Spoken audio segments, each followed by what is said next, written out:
నా వయసులో యేసయ్యా నువ్వు ఎలాగున్నావో నేను అలాగూ బ్రతకాలని ఉందయ్యా అన్న వాళ్ళు ఎవరినంటే చేసి చూపించారు. చూసారా?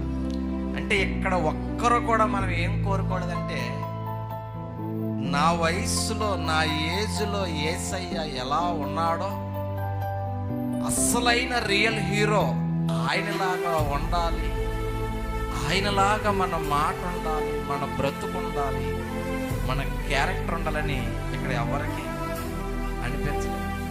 కానీ లోపల చాలా మందికి ఏమనిపిస్తుందంటే, ఆ హీరోలాగా బట్టలు వేసుకోవాలి కదా, ఈ హీరోయిన్ లాగా డ్రెస్అప్ అవ్వాలి, లేదా ఆ రాజకీయ నాయకుడిలాగా ఇలా ఉండాలి, ఆ జాతి నాయకుడిలాగా అలా అవ్వాలి అని కొంతమందిని రోల్ మోడల్ పెట్టుకుంటాం.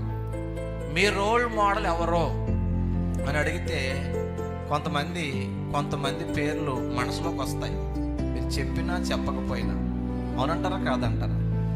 మీరు చెప్పండి, సే ఎస్ ఆర్ నో. మీకు ఎవరిలాగా ఉండాలనిపిస్తుందంటే ఏం చెప్తారు?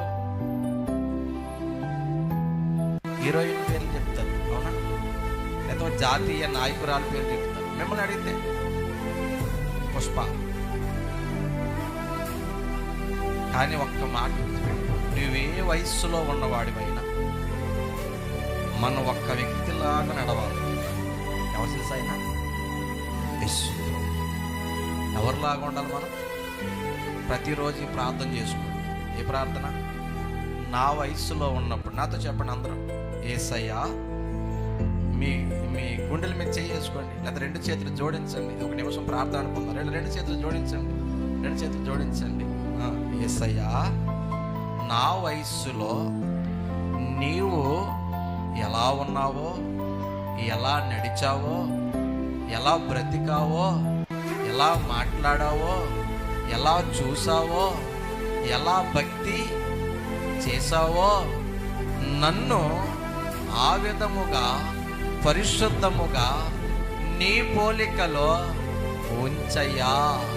యేసునామమున ప్రార్థిస్తున్నాను తండ్రి. ఇది మీ అనుదిన ప్రార్థన అవ్వాలి. అమ్మా, మనం ఎలా మారాలరా తల్లి? అదన్నమాట.